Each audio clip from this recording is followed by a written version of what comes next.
Hello friends, welcome to our YouTube channel. Friends,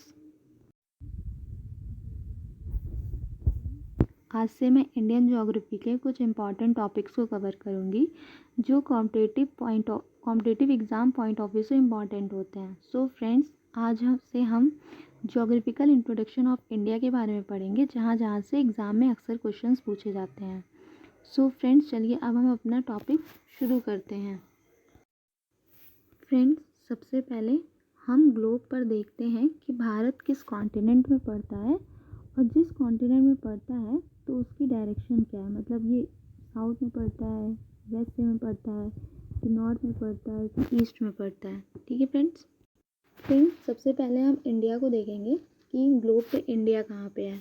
ठीक है, ये देख सकते हैं आप लोग, ये इंडिया है, और जो इधर वाला पार्ट होता है ऊपर ऐसे जो जाता है, ये पूरा ये है एशिया कॉन्टिनेंट। यानी भारत जो है एशिया कॉन्टिनेंट में पड़ता है। तो और एशिया कॉन्टिनेंट के किस डायरेक्शन में पड़ता है, तो एशिया कॉन्टिनेंट के साउथ डायरेक्शन में भारत पड़ता है। ठीक है फ्रेंड्स, दूसरी चीज़, जो 0 डिग्री लाइन होती है, यानी जो अक्षांश रेखा, मतलब 0 डिग्री अक्षांश रेखा होती है, वो ग्लोब को 2 बराबर भागों में डिवाइड करती है। ठीक है, तो जो उत्तरी गोलार्ध होता है, तो मतलब ये जो ऊपर वाला पार्ट है, तो इसे हम नॉर्थ हेमिस्फीयर यानी उत्तरी गोलार्ध कहते हैं। ठीक है, और जो ये दक्षिण वाला पार्ट है, ये वाला, ठीक है, तो इसे हम साउथ हेमिस्फीयर यानी दक्षिणी गोलार्ध कहते हैं। ठीक है फ्रेंड्स, दूसरी चीज, अब हम क्वेश्चन ये उठता है कि भारत किस गोलार्ध का भाग है, तो भारत जो है नॉर्थ हेमिस्फीयर का पार्ट है। ठीक है, दूसरी चीज़ ये क्वेश्चन पूछा जाता है कि भारत जो है ईस्ट गोलार्ध में कि वेस्ट गोलार्ध में है। ठीक है, तो ये तो थी कि जो अक्षांश रेखा थी, 0 डिग्री अक्षांश रेखा, ये ग्लोब को 2 बराबर भागों में डिवाइड कर रही थी। ठीक है, दूसरी चीज़ होती है अगर देशांतर रेखा भी जाती है ग्लोब पर, खींची हुई है, जो वर्टिकल लाइन में ऐसे खींची हुई है, ऐसे ये सारी देशांतर रेखाएं ऐसे से खींची जाती हैं। तो अगर भारत के ये पूछा जाए कि भारत किस देशांतर रेखा के किस साइड पे है, देशांतर रेखा के भारत इस साइड पे यानी पूर्वी गोलार्ध में, तो भारत जो है हमारा वो उत्तर और पूर्वी गोलार्ध के मध्य स्थित है। ठीक है फ्रेंड्स, ये सब आप इंडिया के स्टेट्स भी देख सकते हैं। ये देख सकते हैं आप, पहली चीज़ तो ये देख लीजिए, पाकिस्तान, अफ़गानिस्तान, नेपाल, भूटान, आगे ये आपका चाइना पड़ेगा। ठीक है, और ये म्यांमार है। ठीक है, ये म्यांमार है, बांग्लादेश है, नेपाल, भूटान, इधर आपका चाइना, ये देखिए चाइना है, और इधर आएंगे पड़ोसी देशों में, देखिए पाकिस्तान है, अफ़गानिस्तान है। ठीक है फ्रेंड्स, और अगर इधर नीचे देखा जाए तो ये देख सकते हैं आप लोग, ये श्रीलंका है। ठीक है फ्रेंड्स, ये श्रीलंका है, और नीचे जाएं तो ये देख सकते हैं आप, मालदीव है, ये मालदीव है। ठीक है फ्रेंड्स, ये देख सकते हैं, ये क्या है, बे ऑफ बंगाल है, ये देखिए बे ऑफ बंगाल है, और ये जो है अरेबियन सी है। ठीक है, और जो साउथ वाला पार्ट होता है, यहाँ पे देख सकते हैं आप लोग, इंडस ओशन है। ठीक है, ये तो फ्रेंड्स, आगे हम और भी इसके बारे में पढ़ते हैं। तो हो गया मैप वाइज, और ये सारे देख सकते हैं स्टेट है भारत के, और ये किस किस साइड पे पड़ता है, और इसकी सीमा किन किन राज्यों से लगती है हर स्टेट की, ये भी एग्ज़ाम में क्वेश्चंस पूछे जाते हैं। ठीक है फ्रेंड्स, तो सारे स्टेट आप देख सकते हैं भारत के। ठीक, अब हम लोग इंडिया के मैप पे भी देखते हैं, जो कुछ ऐसे इंपॉर्टेंट फैक्ट्स जो अक्सर एग्ज़ाम में पूछे जाते हैं। पहला फैक्ट्स ये है कि ये पूछा जाता है कि भारत का अक्षांशीय और देशांतरी विस्तार कितना है। भारत का जो अक्षांशीय और देशांतरी विस्तार है, वो अगर भारत की मुख्य भूमि का बात करें, यानी मुख्य भूमि का दक्षिणतम बिंदु, तो ये देखिए कन्याकुमारी है लास्ट साइड पे, तो ये 8 डिग्री 4 मिनट है। और अगर हम उत्तर में देखें तो ये देख सकते हैं आप लोग, ये 37 डिग्री 6 मिनट है। ठीक है, ये देख सकते हैं 37 डिग्री 6 मिनट है, और जो साउथ वाले पार्ट में देख सकते हैं 8 डिग्री 4 मिनट नॉर्थ लैटिट्यूड के बीच में है। भारत के देशांतरी विस्तार के बारे में जानते हैं। भारत का देशांतरी विस्तार कितना है, तो ये देख सकते हैं 97 डिग्री 25 मिनट से ये यहाँ से, और 68 डिग्री 7 मिनट ये वेस्ट साइड पे है। ठीक है, क्वेश्चन क्या मैंने ऐसे भी पूछा जाता, तो बताइए आप लोग कि भारत का अक्षांशीय और देशांतरी विस्तार कितना है। तो भारत का अक्षांशीय और देशांतरीय विस्तार लगभग कितना है, 30 डिग्री है। ठीक है। और अगर क्वेश्चन ये पूछे कि भारत का दक्षिणतम बिंदु, ठीक है, दक्षिणतम बिंदु कितना है, कितने अक्षांश पे है, तो 6 डिग्री। ठीक है, 6 डिग्री 45 मिनट्स नॉर्थ लैटिट्यूड के बीच में है, जिसे हम इंदिरा पॉइंट या पिग्मेलियन पॉइंट कहते हैं। और ये जो है ग्रेट निकोबार साइड पे स्थित है। ठीक है, और ये प्रेजेंट टाइम में ये डूब गया है, इंडस ओशन में सुनामी आई थी। ठीक है फ्रेंड्स, अगर हम मुख्य भूमि की बात करें तो मुख्य भूमि हमारा ये देख सकते हैं आप लोग, ये कितना है, 8 डिग्री 4 मिनट, यानी भारत का ये मुख्य भूमि का दक्षिणतम बिंदु है, 8 डिग्री 4 मिनट उत्तरी अक्षांश के पास है। यानी ये इधर कन्याकुमारी, आपका यहाँ पे कन्याकुमारी पड़ता है।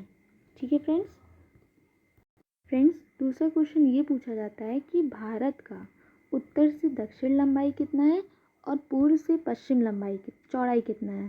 ठीक है, तो अगर हम बात करें उत्तर से दक्षिण लंबाई भारत की, ठीक है, तो उत्तर से दक्षिण लंबाई आप लोग देख सकते हैं, ये देखिए, ये 32-14 किलोमीटर जाएगा। अगर हम यही बात करें पूर्व से पश्चिम चौड़ाई कितना है, तो ये देख सकते हैं आप लोग 29-33 किलोमीटर ये है। तो अगर हम दोनों में डिफरेंस करेंगे तो कितना आएगा, अगर हम दोनों डिफरेंस करेंगे 281 आएगा, किलोमीटर आएगा। फ्रेंड्स, आप लोग ये भी देख सकते हैं कि भारत में के बीचों बीच से कर्क रेखा भारत को 2 भागों में डिवाइड करती है। तो अभी हम लोग आगे जो है देखेंगे कि भारत के किन किन राज्यों से कर्क रेखा जाती है, या मानक यमुनोत्तर रेखा ये जाती है, भारत के कुछ राज्यों से होकर गुजर जाती है, और देखिए एक देश से होकर जाती है। ठीक है फ्रेंड्स, तो अभी हम लोगों ने देखा कि भारत की जो कर्क रेखा है, जो 2 भागों में भारत डिवाइड हो रहा है, तो जो कर्क रेखा है भारत के 8 राज्यों से होकर जाती है। ठीक है, तो अभी हम लोग आगे देखेंगे, नाम देखेंगे कौन कौन से राज्यों से होकर जाती है। दूसरी चीज़ फ्रेंड्स, जो ये 82.5 डिग्री पूर्वी देशांतर रेखा है, ये भारत की मानक देशांतर रेखा है। ठीक है, ये इलाहाबाद के नैनी से होकर जाती है। कहाँ से जाती है, एक मिनट, तो ये जो लाइनें जाती है 82.5 डिग्री पूर्वी देशांतर रेखा, ये इलाहाबाद के नैनी एक प्लेस है इलाहाबाद का, वहाँ से होकर के गुजरती है। यानी ये जो हमारे यहाँ की 82.5 डिग्री मानक देशांतर रेखा है, वो ग्रीनविच से 5.5 घंटे, ठीक है, 5.5 घंटे क्या है, आगे है। कहाँ कहाँ से गुजरती है, तो ये देखिए यहाँ यूपी पड़ता है। ठीक है, यहाँ इस साइड पे हल्का सा एमपी पड़ता है। ठीक है, फिर छत्तीसगढ़, फिर उड़ीसा, फिर आंध्र प्रदेश। ठीक है, इतने राज्यों से होकर गुजरती है। ठीक है फ्रेंड्स, दूसरी चीज़ें ये पूछी जाती है कि मतलब नॉर्थ पॉइंट क्या है, साउथ पॉइंट इंडिया क्या क्या है, ईस्टर्न पॉइंट क्या है, वेस्टर्न पॉइंट क्या है। तो जो नॉर्थ पॉइंट कहाँ पे है, अभी हम लोगों ने बात की थी, नॉर्थ पॉइंट जो है, जैसे ये यहाँ पे जो होता है इसे इंदिरा कॉल कहते हैं। ठीक है, ये यहाँ पे जो होता है इसे इंदिरा कॉल कहते हैं। ठीक है, और ये किस डिस्ट्रिक्ट में है, तो लेह में। और लेह कहाँ पड़ता है, ठीक है, लेह हमारा आपको पता होना चाहिए लद्दाख में पड़ता है। ठीक है, फिर आते हैं हम लोग देखते हैं साउथ वाले पार्ट में। तो ये देखिए साउथ वाले पार्ट में इसे जो बोलते हैं हम इंदिरा पॉइंट बोलते हैं। ठीक है, इंदिरा पॉइंट बोलती जो ये यहाँ पे इधर साइड पे निकोबार साइड पे इंदिरा पॉइंट है। ठीक है, और ये कहाँ पे पड़ता है, अंडमान निकोबार साइड पे पड़ता है, यहाँ आगे नीचे पड़ता है इंदिरा पॉइंट। ठीक है फ्रेंड्स, अगर हम बात करें कि ईस्टर्न पॉइंट कौन सा है इंडिया का, तो किबीथू है, ये इसी साइड पे पड़ता है किबीथू। ठीक है, ये इस साइड पे किबीथू पड़ता है। अगर ये पूछा जाए किस डिस्ट्रिक्ट में है, तो ये है अंजा डिस्ट्रिक्ट में। ठीक है, और अगर ये पूछा जाए अरुणाचल प्रदेश में अंजा डिस्ट्रिक्ट आएगा। अगर ये पूछा जाए वेस्टर्न का पॉइंट कौन सा है, तो मतलब इंडिया का वेस्टर्न पॉइंट कौन सा है, तो ये है गौरा मोता। ठीक है, ये क्या है, गौरा मोता है। और ये किस डिस्ट्रिक्ट में पड़ता है, तो ये कच्छ डिस्ट्रिक्ट में पड़ता है। ठीक है, और कच्छ कहाँ पे है, तो गुजरात में है। ठीक है फ्रेंड्स, दूसरा क्वेश्चन ये पूछे जाते हैं भारत के पड़ोसी स्थलीय पड़ोसी देशों के बारे में और जलीय पड़ोसी देश यानी तटवर्ती पड़ोसी देशों के बारे में। ठीक है फ्रेंड्स, तो अगर हम स्थलीय पड़ोसी देशों की बात करें तो इधर पाकिस्तान पड़ जाता है, इधर अफगानिस्तान आपका ऊपर पड़ेगा। ठीक है, और दूसरी चीज़ इधर भी चाइना पड़ेगा, नेपाल है, भूटान है, बांग्लादेश है, म्यांमार है। ठीक है, ये क्या है, भारत के स्थलीय देश हैं। ठीक है, अगर हम भारत के तटवर्ती पड़ोसी देशों के बारे में बात करेंगे तो श्रीलंका है।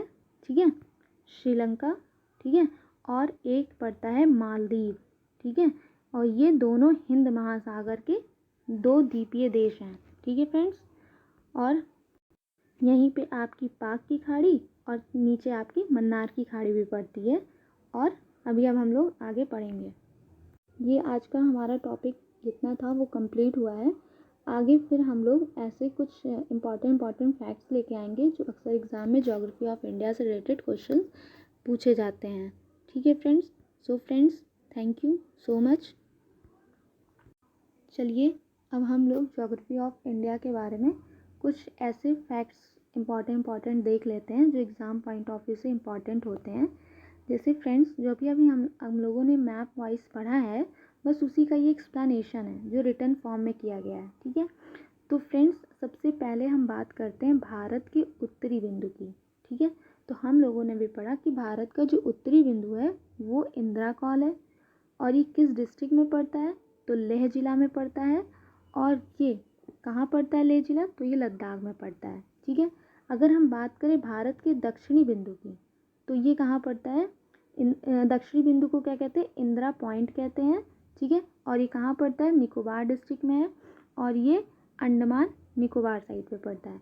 अगर हम बात करें भारत के पूर्वी बिंदु, तो पूर्वी बिंदु कहाँ पे, किबिथु में है, और ये अंजा डिस्ट्रिक्ट में है और अरुणाचल प्रदेश में है। फिर अगर हम बात करें भारत के पश्चिमी बिंदु की, तो इसे गौरमोता है ये, और ये कच्छ जिला और ये गुजरात साइड पे पड़ता है।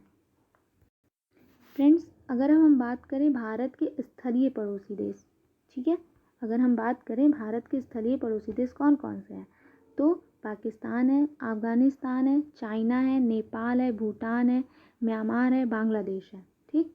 और भारत के अगर हम तटवर्ती पड़ोसी देशों की बात करें, तो श्रीलंका है और मालदीव है, और ये दोनों कहाँ पे है, हिंद महासागर में द्वीपीय देश हैं। और जो मालदीव है वो लक्षद्वीप के मिनिकॉय द्वीप से कितने डिग्री चैनल द्वारा अलग होता है, तो 8 डिग्री चैनल द्वारा ये अलग होता है। और जो 0 डिग्री लाइन है, 0 डिग्री लाइन भारत और बांग्लादेश के बीच में, ये सारे क्वेश्चंस पूछे जाते हैं एग्जाम में कि 0 डिग्री लाइन या मैकमोहन लाइन, ये सारी लाइनें किन 2 देशों के बीच में है, तो 0 डिग्री लाइन भारत और बांग्लादेश के बीच में है, और रेड क्लिफ लाइन इंडिया और पाकिस्तान के बीच में है। नेक्स्ट फ्रेंड, मैकमोहन लाइन, ठीक है। तो मैकमोहन लाइन ये देखिए, तो ये किन 2 देशों के बीच में, भारत और चाइना के बीच में है, और इसे 1914 में सन हेनरी मैकमोहन द्वारा निर्धारित किया गया था, ठीक है। नेक्स्ट है डूरंड लाइन। तो डूरंड लाइन जो है पाकिस्तान और अफगानिस्तान के बीच में है, और इसे 1896 में सर मॉर्टिमर ड्यूरंड द्वारा इसे निर्धारित किया गया था। इसे 1896 में सर मॉर्टिमर ड्यूरंड द्वारा निर्धारित किया गया था। फिर क्वेश्चन ये पूछा जाता है कि भारत की स्थलीय सीमा रेखा की लंबाई या तटीय सीमा रेखा की लंबाई कितनी है, तो हम लोग बात करते हैं भारत की स्थलीय सीमा रेखा की लंबाई, तो यह है 15,200 किलोमीटर है। और मुख्य भूमि की तटीय सीमा अगर पूछा जाए तो 6100 किलोमीटर है। और अगर द्वीपों सहित भारत की कुल सीमा रेखा देखा जाए तो 7,516.6। तो फ्रेंड्स, अगर हम कुल सीमा देखें तो 15,200, ठीक है, 15,200 और 7,516.6, अगर हम इसको प्लस करते हैं तो क्या आता है, ये 22,716.6, ये हमारा आंसर आ जाता है कि कुल सीमा भारत की कितनी है। फ्रेंड्स, अब देखते हैं कि भारत की क्षेत्रफल की दृष्टि से कौन सा नंबर है। तो भारत जो है क्षेत्रफल की दृष्टि से 7वां सबसे बड़ा देश है, ठीक है। तो इससे पहले कौन कौन से देश हैं जो भारत से बड़े बड़े हैं, इनके बारे में हम लोग पढ़ते हैं। तो रशिया है, कनाडा है, चाइना है, यूएसए है, ब्राज़ील है, ऑस्ट्रेलिया है, ठीक है। तो ये सारे देश जो हैं भारत से क्षेत्रफल के अकॉर्डिंग बड़े हैं, और भारत जो है क्षेत्रफल की दृष्टि से 7वें स्थान पर है। नेक्स्ट है उत्तर से दक्षिण लंबाई भारत की कितनी है। तो भारत की उत्तर से दक्षिण लंबाई कितनी है, 3214 किलोमीटर है।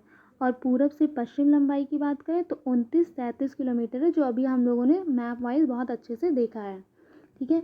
कर्क रेखा जो है भारत के 8 राज्यों से होकर गुजरती है। अभी हमने देखा मैप में कौन कौन से राज्य से होकर गुजरती है, गुजरात है, राजस्थान, एमपी, छत्तीसगढ़, झारखंड, वेस्ट बंगाल, त्रिपुरा और मिजोरम से होकर गुजरती है, ठीक है। और अभी हम लोगों ने देखा था 82.5 डिग्री पूर्वी देशांतर रेखा। तो 82.5 डिग्री पूर्वी देशांतर रेखा जो है ये भारत की मानक देशांतर रेखा है, ठीक है। और ये कहाँ से गुजरती, इलाहाबाद के नैनी से होकर गुजरती है। और ये ग्रीनविच से हम लोगों ने कितने घंटे आगे बात की थी कि ग्रीनविच से कितने घंटे आगे है, तो ये 5.5 घंटे आगे है, ठीक है। और ये जो है भारत के यूपी, एमपी, छत्तीसगढ़, उड़ीसा, आंध्र प्रदेश से होकर गुजरती है। यानी कितने स्टेट हो गए, 1 2 3 4 5, यानी 5 राज्यों से होकर 82.5 डिग्री पूर्वी देशांतर रेखा भारत से होकर गुजरती है। फ्रेंड्स, अगर हम लोग बात करें कि भारत का दक्षिणतम बिंदु कितना है, तो 6 डिग्री 45 मिनट उत्तरी अक्षांश है, जिसे हम इंदिरा पॉइंट या पिग्मेलियन पॉइंट कहते हैं। और ये कहाँ स्थित है, तो ये ग्रेट निकोबार में स्थित है, ठीक है। नेक्स्ट क्वेश्चन है कि भारत के मुख्य भूमि का दक्षिणतम बिंदु क्या है, कितना है। ये पूछा जाता है ऐसे क्वेश्चंस कि भारत के मुख्य भूमि का दक्षिणतम बिंदु कितना है, तो ये 8 डिग्री 4 मिनट उत्तरी अक्षांश, जो कहाँ पे है, कन्याकुमारी में है, ठीक है। अगर हम भारत के क्षेत्रफल की बात करें, 32,87,263 वर्ग किलोमीटर ये भारत का क्षेत्रफल है। अगर हम बात करें कि भारत का क्षेत्रफल विश्व के क्षेत्रफल का कितना है, ठीक है, तो ये है 2.43% जो है ये भारत का क्षेत्रफल है विश्व के क्षेत्रफल का। जैसा कि हम लोगों ने देखा कि भारत को कर्क रेखा 2 भागों में डिवाइड करती है, ठीक है। तो भारत का जो उत्तरी भाग होता है उसे सब ट्रॉपिकल जोन कहते हैं, और ठीक है, सब ट्रॉपिकल जोन कहते हैं। और जो दक्षिणी भाग होता है तो उसे हम ट्रॉपिकल जोन कहते हैं। यानी जो भारत है वो ट्रॉपिकल जोन में दक्षिण में स्थित है, और जो सब ट्रॉपिकल जोन में उत्तरी भाग वाले को सब ट्रॉपिकल जोन है, ठीक है। और भारत का जो अक्षांशीय विस्तार है तो कितना है, 6 डिग्री 45 मिनट नॉर्थ से 37 डिग्री 6 मिनट उत्तरी अक्षांश के बीच, जो अभी हम लोगों ने सब सारी चीज़ें मैप में बहुत अच्छे से देखा है, ठीक है। और भारत का अगर हम देशांतरी विस्तार देखें तो कितना है, 68 डिग्री मिनट 68 डिग्री ये 68 डिग्री 7 मिनट ईस्ट जाएगा, ठीक है। यहाँ ये कहाँ से कहाँ तक, 97 डिग्री, ठीक है, 97 डिग्री 25 मिनट देशांतर के बीच स्थित है भारत का ये देशांतरी विस्तार है। और इसी तरह भारत का अक्षांशीय देशांतरी विस्तार लगभग कितना है, तो ये है 30 डिग्री है, कितना है, 30 डिग्री है। तो यही देख लीजिए आप लोग, तो कितना है देशांतरीय और अक्षांशीय देशांतरी विस्तार लगभग कितना है, तो ये है 30 डिग्री। सो आज के लिए इतना ही। और अगर आपको हमारा ये वीडियो अच्छा लगा हो तो प्लीज़ इसे लाइक करें, शेयर करें और इसे सब्सक्राइब करें हमारे चैनल को। Thank you so much friends.